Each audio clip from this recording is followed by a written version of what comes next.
सतनमो आदेश गुरुजी को आदेश अलक निरंजन। श्रोते हो, श्री मच्छिंद्रनाथांचे तत्वज्ञान आणि कौल ज्ञान निर्णय तर नाथ संप्रदायाच्या आदी ग्रंथाचा मान मच्छिंद्रनाथांनी लिहिलेला कौल ज्ञान निर्णय ह्याच ग्रंथावरून त्यांचा तत्वज्ञानाचा आपल्याला बोध होतो। त्यांचे तत्वज्ञान तसे सोपे आहे। या जगाचे आदी तत्व शिवशक्ती, शिवामधील गती ही शक्ती आणि या शक्तीमधील स्थिती हा शिव आहे।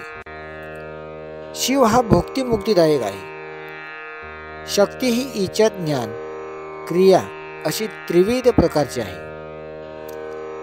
शिवातून इच्छा ज्ञान क्रिया या शक्ती मार्गाने विश्वाची उभारणी केलेली आहे।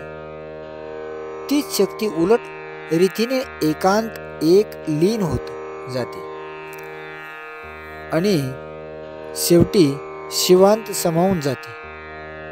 म्हणजे ती शक्ती सहारिणी शक्ती बनते।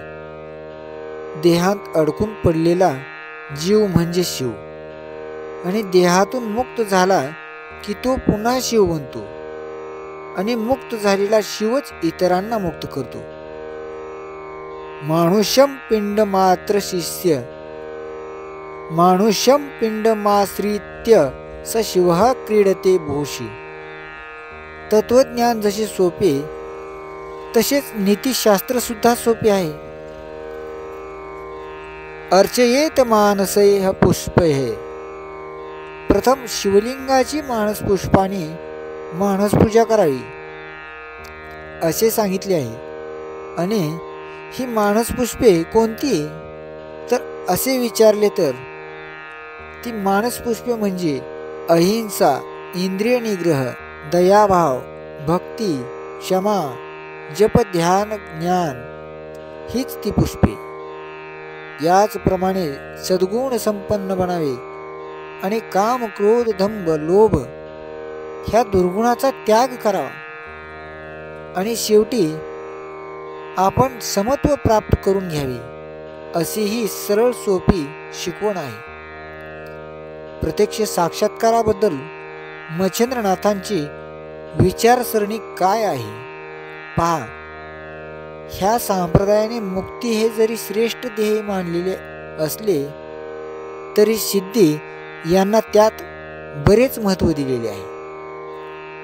परशिव परमात्म्याला जाणून आपल्या आत्म्यामध्ये त्याचा साक्षात्कार झाला म्हणजे मग त्या अवस्थेला मोक्ष म्हणतात। मनस उन्मनी भावो यदा भवती सुंदरी, शून्य शून्य मनः कृत्वा निश्चितो निश्चला स्थिती। ही उन्मती अवस्थाच साक्षात्काराची शेवटची पायरी आहे। यालाच शून्य म्हटले आहे।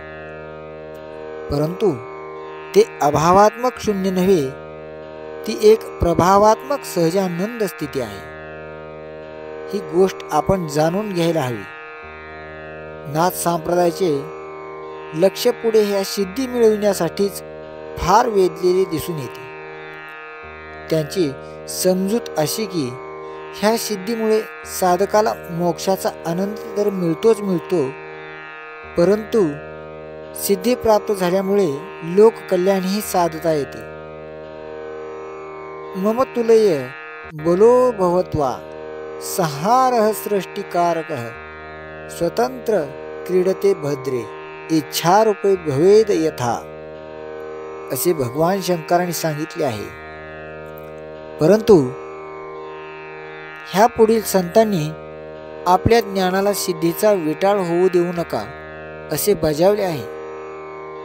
काही महापुरुषांनी सिद्धी प्राप्त करून घेऊन लोककल्याणही साधले असेल, परंतु नंतर काही साधकांचा सिद्धी प्राप्त झाल्यानंतर अहंकार वाढला असेल, विषय लोलुपतेकडे वळलेले असतील, सिद्धीचा दुरुपयोग केला असेल आणि त्याचा अंधपातही झाला असेल आणि असे घडणे सहज स्वाभाविक होते। म्हणूनच सिद्धी प्राप्त व्हाव्या करू नयेत झाल्या तरी शक्यतो टाळाव्यात असा इशारा पुढील संतांनी देऊन ठेवला आहे. साधन मार्गाला हे ध्यान योग म्हणतात. परंतु ध्यान कसे करावे, कशाचे करावे त्यात खुलासा केलेला आढळत नाही.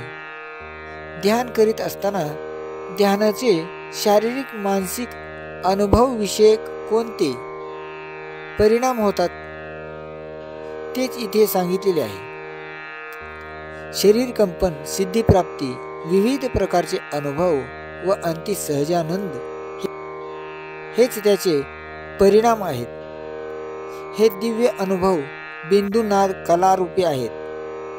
बिंदू म्हणजे तेज, महालिंगाचे एनर्जी सामर्थ्य. बिंदूला अमृत असेही नाव आहे. बिंदूपासून नाद, नादापासून सृष्टी, नादाचे आहत आणि अनाहत असे दोन वर्ग. बिंदूपासून वर्णमंत्र पद अशा क्रमाने भाषा तयार होत असते. मूलाधार चक्र हे नादाचे मूलस्थान. तेथून पुढे या कलेत बिंदूतील ज्ञाता, ज्ञान व ज्ञेय ही त्रिपुटी समाविष्ट असल्यामुळे तिला त्रिपुर सुंदरी असेही संज्ञा आहे. नाद बिंदू कलेच्या अनुभवाच्या शेवटी ज्या सहज स्थितीचे वर्णन आलेले आहे त्या वर्णनात स्फुरण पावणारे मणी निर्मलम मण्याप्रमाणे स्वच्छ मुक्ताफलोपम्यम मोत्यासारखे दिसणारे, तार किल्ला संयुक्तम ताऱ्याप्रमाणे नाचणारे अशा प्रकारे शब्दसमूह आलेले आहेत. तर या सर्वज्ञाला कौलज्ञान अशी पारिभाषिक संज्ञा आहे. कौलज्ञान म्हणजे कुलापासून मिळवलेले ज्ञान. हे ज्ञान परंपरागत कोणोपकरणी असे पुढे चालत आलेले आहे. कुल ही एक विशिष्ट प्रकारची मनाची स्थिती आहे.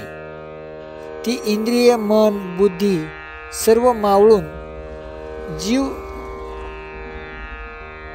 शिवैकी होऊन प्राप्त झालेली स्थिती आहे.